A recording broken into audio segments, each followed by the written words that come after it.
Shosi is the god of justice in the wilderness, and so it was quite fitting for us because we see Shosi as a company as the shaman of the wilderness being Africa, the wilderness in the eyes of the world. Shosi is a creative channel. It's a creative channel for Africa. Bringing the best in African art, fashion, and design, and bringing that to the world. Before Shosi, Akin and I were leading a creative agency called Base Official. With our creative agency, we were co-producing a really big fashion show here in New York, where we were bringing like 75 designers from Africa to New York City to present. And so in 2011, after that big show, that big fashion show, we pretty much established that we want to bring this creative energy of African fashion, design, and creative. We want to bring it into a more commercial world. Fashion hasn't necessarily been the anchor for me. It wasn't like our initial interest. I think safeguarding creative and cultural industries has always been something we've been both enthused and excited about.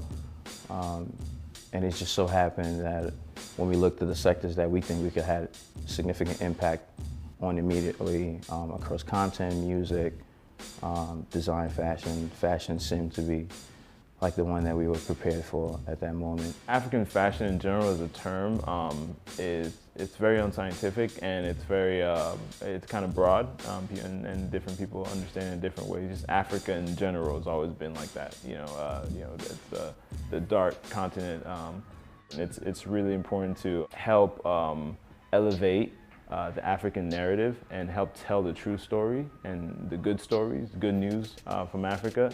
I think we're getting to a new space where we're smarter, it's more academically driven. It's always been artistically driven. Africa is a huge source of art. So now we're helping melt the art, the economics, which is really important, and lastly, academically, in terms of like just knowing about the history, knowing the true stories, playing to people's curiosities, and actually, people discovering new things. That discovery aspect that learning and discovery aspect is always there.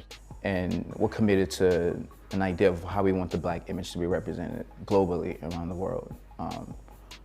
And while we are also very cognizant and think about inclusion, we want to be very also clear in our position and in a certain way we want Black models or Black designers or African designers to be represented. Interesting enough, for us, competitors right now have been limited to more so the big dogs, and we're trying to like reach them and do the same for the European and Western brands. Do the same on our part for Africa.